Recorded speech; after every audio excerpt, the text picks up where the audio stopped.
یا کوئی مر جائے تو میراث تقسیم ہوتی ہے. دنیا کے ہر مذہب کے اندر، ہر سماج کے اندر یہ تصور پایا جاتا ہے، لیکن اسلام نے اسے کوڈیفائی کیا، اسے ریکٹیفائی کیا اور ٹھیک کر دیا.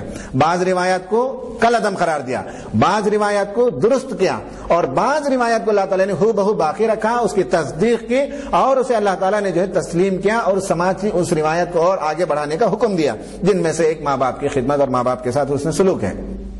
یہ دنیا کے تمام مذاہب کے اندر یہ تصور پایا جاتا ہے. صرف یہ مغربی تہذیب ہے جن کے ہاں ماں باپ اور ان کی قدر و قیمت، ان کی منزلت، ان کے ساتھ احسان کا رویہ، اس میں جو زوال آیا ہے، اس سے پہلے انسانی تاریخ میں اس طرح بدترین صورتحال کبھی دیکھنے کو نہیں ملی ہے.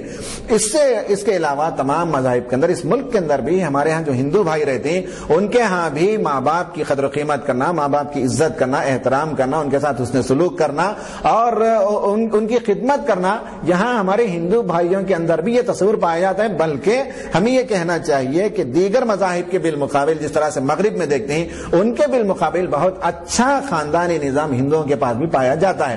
یہ گویا کہ سماج میں کی بعض روایات ہیں جسے اللہ تعالیٰ نے برقرار رکھا، انہیں اور بہتر طریقے سے آگے بڑھانے کا حکم دیا. اللہ تعالیٰ نے اس کی تعلیم دی، جس طرح سے ماں باپ کی عظمت ہے، بوڑھوں کا احترام ہے، یتیموں اور مسکینوں کی مدد کرنا ہے. یہ وہ روایات ہیں سماج کے اندر، یہ وہ اقدار، یہ جو ویلیوز ہیں، انہیں اللہ تعالیٰ نے برقرار رکھا اور انہیں پروموٹ کرنے کا حکم دیا. یہ بعض بنیادی باتیں جو ہمیں سمجھ لینے کی ہیں. نمبر 1 جیسے میں نے کہا، فرد اور خاندان دو امپورٹنٹ کھمبے ہیں. نمبر 2 میں نے یہ بتایا کہ جوائنٹ فیملی الگ چیز ہے، لیکن اسلام ایکسٹینڈڈ فیملی کو پسند کرتا ہے. نمبر 3 میں نے یہ بتایا کہ اسلام کے اندر خاندان کا تصور 3 ایکسس پر مشتمل ہے.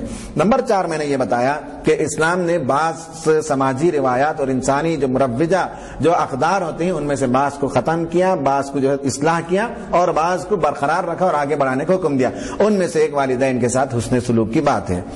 اب آئیے ان آیتوں کی تھوڑی سی تشریح کرتے ہیں. سورہ بنی اسرائیل کی ان آیتوں میں اللہ تعالیٰ نے کہا وَقَضَىٰ رَبُّكَ أَلَّا تَعْبُدُوا إِلَّا إِيَّاهُ، تمہارے رب نے فیصلہ کر دیا. یہ تمہارے رب نے یہ لکھ دیا ہے، تمہارے رب کا یہ اٹل فیصلہ ہے، اور یہ ایسا ہی آگے چلے گا تا قیامت. وہ یہ ہے کہ اللہ تعبدوا الا ایاہ، تم کسی کی عبادت نہیں کرو گے، کسی کی بندگی نہیں کرو گے، کسی کی پوجا اور پرستش نہیں کرو گے سوائے اسی کے، اسی پروردگار کے، اس ذات کے علاوہ کسی کی عبادت نہیں کرو گے. یہ پہلا حکم ہے. اس کے بعد اللہ تعالیٰ کے بعد دنیا میں جس کا مقام اور مرتبہ ہے وہ ہے والدین. والدین کے سلسلے میں کہا وبالوالدین احسانا، والدین کے ساتھ حسن سلوک کرو. اللہ تعالیٰ کے حق کے بعد حق نمبر 2 اللہ تعالیٰ نے بیان کیا، تو وہ والدین کا مقام ہے. اور یہ ایک جگہ نہیں، قرآن میں کئی جگہ یہ بات آتی ہے کہ اللہ تعالیٰ کے مقام کے بعد فوراً والدین کے مقام کو اللہ تعالیٰ نے بیان کیا ہے. کہا کہ وبالوالدین احسانا، والدین کے ساتھ احسان کا سلوک کرو، حسن سلوک کرو. اس کا ایک مطلب یہ تو حسن سلوک ہے، جس طرح سے بہت اچھے طریقے سے پیش آنا، ان کے ساتھ جو ہے نرمی کا، مروت کا سلوک کرنا، اور ان کے ساتھ نیکی کا، رحمت اور وجدان کے جوش کے ساتھ ان کا خیر مقدم کرنا، ان کی اطاعت کرنا، ان سے رشتہ تعلق رکھنا ہے، قائم کرنا، ان کی خدمت کرنا، سب احسان اور حسن سلوک میں ہے. احسان کا ایک مطلب یہ بھی ہے کہ عدل کے تقاضوں سے آگے کام کرنے کا نام احسان ہوتا ہے. بعض دفعہ ایسا ہوتا ہے کہ اگر آپ عدل کی کرسی ترازو پہ تولنا چاہیں تو والدین نے آپ کو غربت میں پالا، تو یہ لازم نہیں عدل کا تقاضا پورا کرتے ہوئے کہ آپ بھی انہیں غریب ہی رکھیں. اگر آپ مالدار ہو گئے ہیں، آپ کو اللہ تعالیٰ نے مال و دولت سے نواز دیا، تو عدل کا یہ تقاضا نہیں کہ والدین نے آپ کو ایک وقت کی روٹی کھلائی اور ہم بھی جو ہے پیسے والے ہونے کے باوجود ان کو ایک وقت کی روٹی کھلائیں گے. والدین مان لیجئے کہ مزاج کے اعتبار سے چڑچڑے تھے اور جھڑکتے تھے، تو عدل کا یہ تقاضا نہیں کہ ہم ان کے ساتھ بھی ویسے ہی برتاؤ کریں گے. مطلب یہ ہے کہ اس سے آگے آدمی کو سوچنا پڑتا ہے. میں آپ کو ایک زندہ مثال دیتا ہوں کہ ایک صاحب آئے ہمارے پاس اور انہوں نے ایک سوال کیا مجھ سے. وہ یہ تھا کہ ان صاحب کی عمر تقریباً 52 سال تھی. انہوں نے کہا کہ ہمارے والد صاحب زندگی میں پہلی مرتبہ ہم سے ملاقات کے لیے آ رہے ہیں. 52 سال کے ایک فرد نے مجھ سے کہا، اور یہ بتایا کہ میں جب مطلب میری ماں جب حاملہ تھی اور میں جب پیٹ میں تھا تو ہمارے والد صاحب آزادی کے وقت یہاں سے چلے گئے، اور کہاں گئے کدھر گئے کہاں گئے کدھر گئے پتہ نہیں، اور بہت دور تک کہیں چلے گئے. اور اس کے بعد میں پیدا ہوا اور انہیں معلوم بھی تھا. اس کے بعد تھوڑا رشتہ داروں نے بتایا کہ وہ انگلینڈ چلے گئے تھے اور وہاں جا کر ایک کرسچن عورت سے انہوں نے شادی کر لی، وہاں ان کو بچے بھی ہوئے وغیرہ وغیرہ. اس کے بعد ایک مدت کے بعد ان کی تمنا ہوئی کہ واپس آئیں، لوٹ کر ہندوستان اور آ کر اپنے بیوی بچوں کو دیکھیں. تو 50 سال کے بعد وہ لوٹ کر آئے، ہے نا، 51-52 سال کچھ ہو گئے. اس کے بعد وہ لوٹ کر آئے تو لوگوں نے کہا، رشتہ داروں نے، کہ نہیں تمہارے باپ آئے تو ہرگز ان سے ملاقات نہیں کرنی چاہیے، ان کا خیر مقدم نہیں کرنا چاہیے، ان کو ہرگز گھر میں نہیں جمانا چاہیے. انہوں نے یہ گویا کہ رشتہ داروں نے کہا. مجھ سے اگر جب پوچھا تو میں نے کہا کہ دیکھیں جو کچھ غلطی انہوں نے کی ہے اس کی سزا یا اس کا اچھا برا ان کے سر پر ہے, وہ قیامت کے دن وہ جواب دیں گے. لیکن ایک بیٹے کی حیثیت سے قرآن جو حکم دیتا ہے والدین کے ساتھ حسن سلوک کرنے کا, تو اس میں یہ نہیں کر سکتے کہ باپ نے تمہیں نہیں دیکھا تو تم بھی جو ہے باپ کو نہ دیکھو, باپ نے تمہارے ساتھ جو ہے تم پر کوئی خرچ نہیں کیا تو تم بھی باپ پر کوئی خرچ نہ کرو.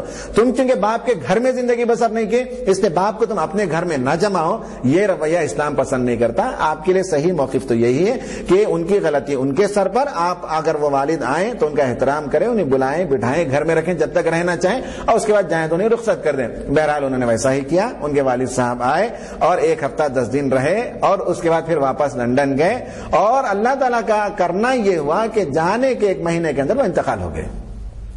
پتہ نہیں کیا اللہ تعالیٰ کا وہ نظام تھا, انہوں نے کیا سچی توبہ کی اور کیا کچھ کیا تھا ہوگا کہ اللہ تعالیٰ نے واپس لایا. 50 سال کے بعد ملاقات ہوئی, اور یہ صاحب بھی اتنا اطمینان ہے اور مطمئن ہے کہ میں نے زندگی میں ایک بڑا کار خیر کر دیا. اگر والد کو ٹھکرا دیتا اور باہر بھگا دیتا تو زندگی بھر اس گناہ کو میں بھولتا نہیں, اور وہ گناہ کا احساس مجھے ہمیں زندگی بھر موت تک مجھے گویا کہ کھدیڑتے رہتا تھا.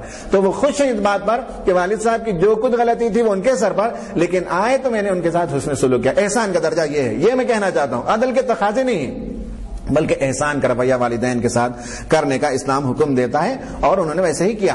یہ بالخصوص اس لیے بھی ہے کہ آدمی جب شادی شدہ ہو جاتا ہے, اسے بچے ہو جاتے ہیں, تو اگلی نسل کی تیاری, ان کا اہتمام, ان کی تعلیم, ان کی تربیت, ان پر آدمی خرچ کرتے ہوئے والدین کو فراموش کر دیتا ہے, والدین کو کبھی بھول جاتا ہے. اس لیے اللہ تعالیٰ نے بالخصوص جو ہے بچپن کی باتوں کو یاد دلایا اور کہا کہ جب وہ بوڑھے ہو کر تمہارے پاس آ جاتے ہیں تو تم ان کے ساتھ شفقت کا برتاؤ کرو. اب یہ جو کہا کہ اما یبلغن عندک الکبر احدہما او کلاہما فلا تقل لہما اف ولا تنہرہما وقل لہما قولا کریما.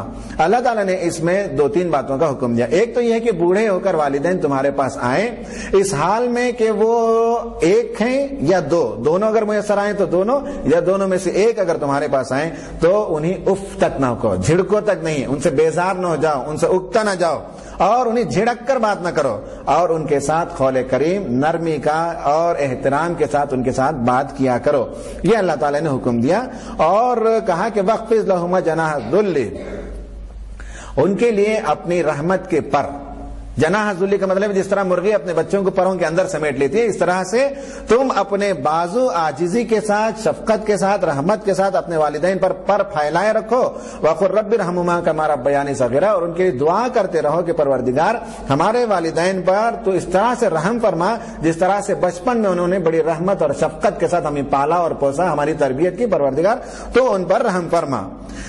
یہ بات غور کرنے کی ہے کہ والدین کے سلسلے میں یہ جو تعلیمات آئے ہیں بہت امپورٹنٹ اور بہت اہم باتیں ہیں. کہ دیکھیں کہ انسان جب جوان ہو جاتا ہے تو اسے پچھلی باتیں یاد نہیں ہوتی, اسے یاد نہیں ہے کہ ماں باپ نے اسے کتنے پیار اور محبت سے پالا تھا, اور اگر ماں باپ توجہ نہ دیتے تو وہ کبھی کا جو ہے بچہ مر جا سکتا تھا. وہ ہر وقت اس کا اہتمام کرتے, بیمار ہو جاتا تو اسے دوا دارو کا انتظام کرتے, بچہ رات میں پیشاب کر دیتا تو اس گیلی جگہ پر ماں باپ سو جاتے اور بچے کو سوکھی جگہ ڈالتے, اور اپنی رات کی نیند کو اور دن کے چین کو حرام کرتے. ایک لقمہ کھاتے لیکن بچوں کو زیادہ کھلاتے تھے, اور رمضان کی عید آئے تو کبھی غربت ہو تو اپنے لیے کپڑے نہیں خریدتے تھے لیکن بچوں کی خوشی کا اہتمام وہ کرتے تھے.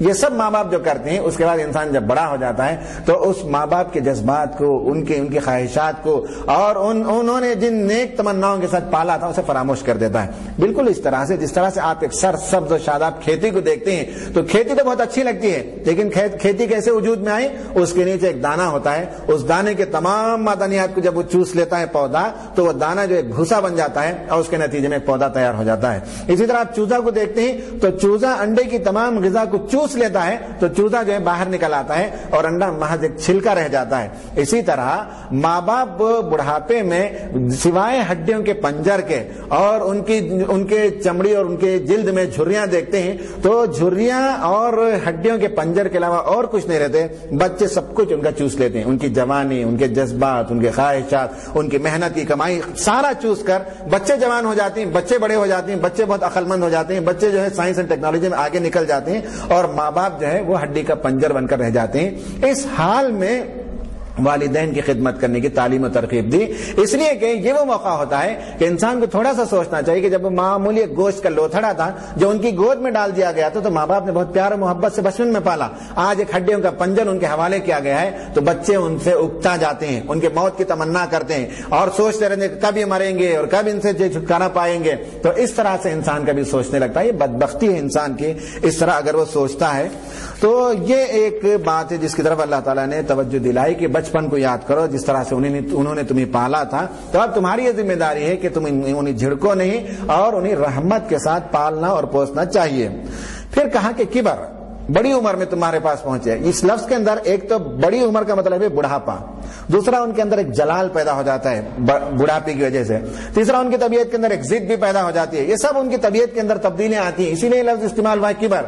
ورنہ یہ کہ ماں باپ عقل مند ہوں، اچھے ہوں، جس طرح سے نوجوانی میں ہوتے ہوں تو ویسے تو نہیں، اب تو وہ نان پروڈکٹیو ہو جاتے ہیں، وہ کچھ کمانے کے قابل نہیں ہوتے، اب ان کی یادداشت بھی نہیں ہوتی، ان کا مزاج بھی چڑچڑا ہو جاتا ہے، اس کبر کے اندر یہ سب مفہوم شامل ہے۔ ایسی حالت میں بھی تم پر یہ ذمہ داری ہے کہ تم ان کے ساتھ تنگ دلی کا برتاؤ نہ کرو، تم انہیں اف نہ کہو، بے ادبی کے ساتھ کلام نہ کرو، انہیں جھڑکو نہیں بلکہ پیار سے، محبت سے، شفقت سے، ادب